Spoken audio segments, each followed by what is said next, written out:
And we're talking with Bob Brigham, who is an online, I guess, networking specialist. Or look, what we're talking about is really cutting edge. We're at the cutting edge of the use of this technology and software and these functions in political campaigns, and also in corporate world. I mean, we can't see all the potential, but the core of it is, you know, by the time some of the later airings of the show are up, Obama might have crossed the 1 million online contributor threshold. In the month of January, he raised 28 million out of his 32 million take online. They're practically shutting down their offline fundraising. I've contributed a couple times to him, and I've yet to receive a resolicitation letter in the mail. And you're saying that, of course, that technology and that accessibility is built into. Is he doing it at his website or at a Facebook website? He's doing it everywhere he can. They are on all of the major social networking websites. They're getting, you know, amazingly huge views of their videos on YouTube, which is really neat. The way that allows people to, you know, connect with the candidate. I'm sure that if you go and, you know, look tonight, you'll see his speeches, you know, either victory or conciliatory, you know, the night of each primary from now in, they show up within an hour. Okay, I see that as a value. Of course, now look, what we're talking about, if we're talking about the means and the ends, the end game for a candidate is are votes cast. Yes. The means to votes cast are all those things: fundraising, communication, building a bond with the candidate, organizing field geographically, and also get out the vote. Yeah. Now, I could see how this would be really valuable, get out the vote, because now you can get to your volunteers through their devices and also record what they're doing, or they can record possibly what they're doing, so they can go, you can track voters. You can actually track the behavior of the voter. And you can actually, you know, take it a step further. If you know where the voter lives and you can communicate with their mobile device, you can text them on election day telling them where their polling place is and ask them to reply back if they've voted, and if they haven't, you keep bothering them. How about the, okay, I understand that. Tell me that more critical point where either before absentee ballots are cast or during the time when a voter doesn't know if they're going to vote or not and doesn't know who they're going to vote, how would you as a consultant use this technology with your volunteers and so on to induce that voter to go your way and to actually maybe even cast a vote by mail, which is a, you know, guaranteed vote? Yeah, a holy grail.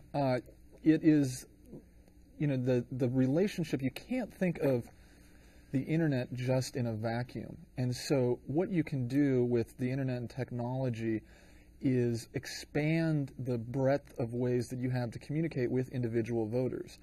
And it's not just the direct things you see where it's, you know, the policy papers on the website that people can look at. What if the voter doesn't have any interest in going to the candidate's website? How do you get, well, is there a way to use this? Those voters, who are, you know, the least interested, the number one way to get somebody who didn't vote in the last election to vote in this election is not if some stranger knocks on their door or they get some automated, you know, robocall on their answering machine, but it's if somebody that they personally know and respect asks them to. Is that what you're doing with this technology? Yeah, and you're one step away. How it's are you not finding the candidate? How are you finding someone who knows that voter?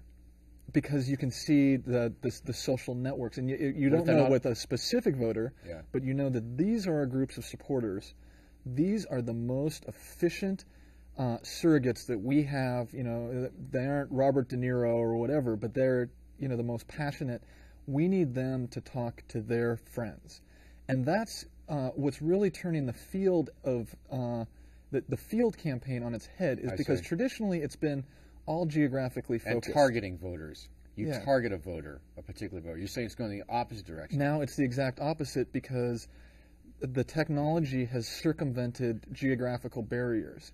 And that's why Howard Dean has been so successful running the 50-state strategy where you don't write off, you know, these seemingly unwinnable seats, because the person in that seemingly unwinnable seat when they're talking to their sister on Sunday night, their sister might be in one of the most competitive seats ever, and that's the best vehicle to talk to get to their sister.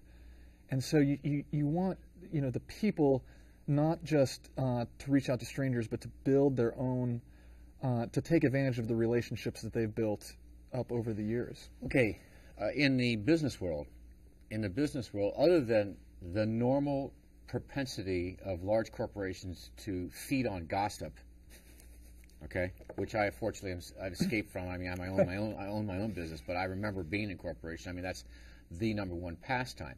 This technology would be perfect for that. Well, it's actually, you know, when you're doing it on the internet, it's, you know, or, you know, electronically, it's always out there. And so, you know, if you're going to, the really good gossip is still at the water cooler. All right, so that's cool. What about this, though? Where does this get to the more critical points for sustainable corporations or small business people of pushing their business, pushing their product, pushing their service? How does that get done? How are you, as a consultant, helping businesses to increase business? Well, I'm not actually doing any corporate right now, and I have in the past, but I think that the defining thing about so much of business is being able to communicate to, you know, the targeted people, be it you know, potential clients or potential you know, purchasers or, you know, potential users, and anything that you can do that allows you greater communication, there's potential for greater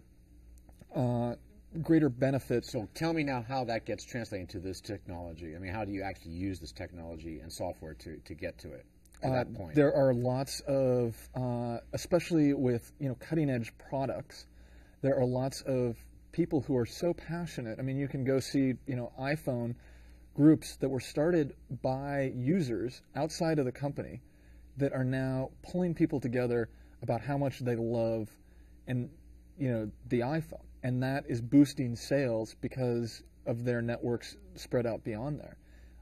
I know that there's, you know, the perception that, you know, the person, you know, text messaging on their, you know, little pink cell phone is, you know, a 15-year-old kid, but, you know, some of the people with the fastest thumbs in the city, and you can see this, you know, on the Muni, it's, you know, the middle-aged professional with their, you know, their Trio or their BlackBerry. What do you think they're texting? Well, I don't know if they're texting. They're doing a lot of email. They're communicating to more of their colleagues and peers and customers on any given day.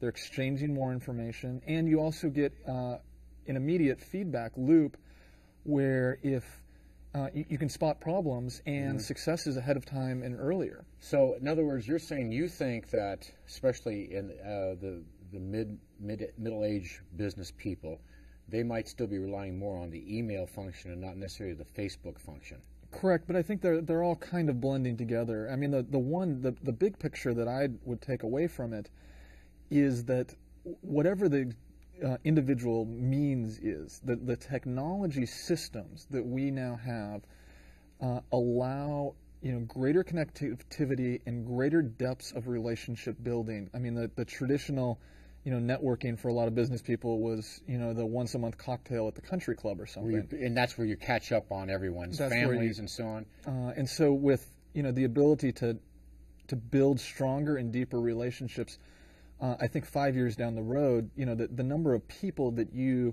can have a stronger relationship with, it's just greater than, it allows it to grow greater. There's two things here. In your opinion, then, the relationships you're talking about, you believe to be authentic and truly equivalent to the kinds of close relationships people have had without the networking. In other words, in Silicon Valley or other high-tech areas, I've noticed, the relationship between people is very intricate, but very thin. In other words, there's not that emotional closeness and trust. It's just like a very paper-thin but very extensive wiring of people together. This is what I've gotten.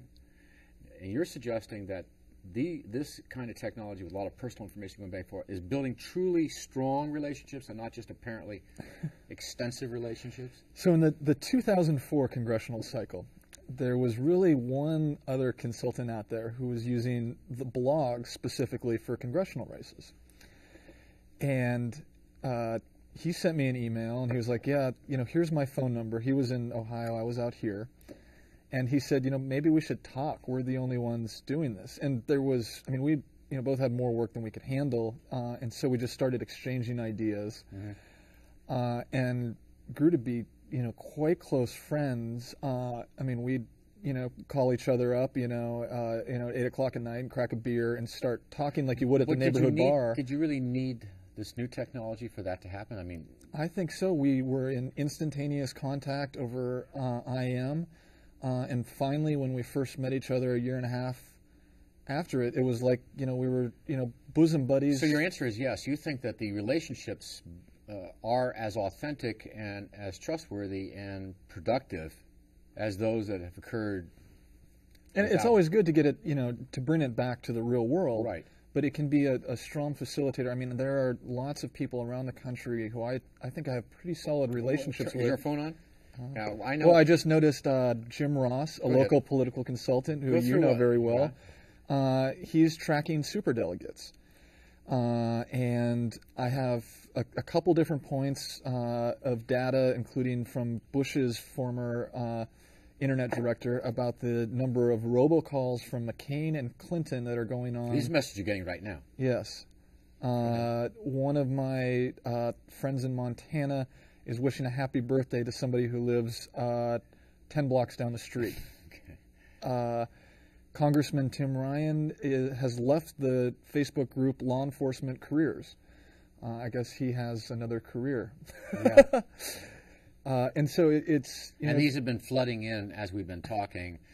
You're getting reports from the primary states, which at this taping, I believe, are Virginia, Maryland, D.C. D.C. You're getting reports from various colleagues and so on. Yeah, getting reports, and so you can really see a lot of data points. And I'm lucky, because I do this, and there's a very tight-knit group of people who do politics on the internet. And so you mean your specialty? Yeah, my specialty. And so I'm friends with a lot of them. So that gives me a great view. But there's for those who don't have friends, for example, MTV and MySpace came up with a neat partnership with Nokia for the Super Tuesday states, and they're doing it.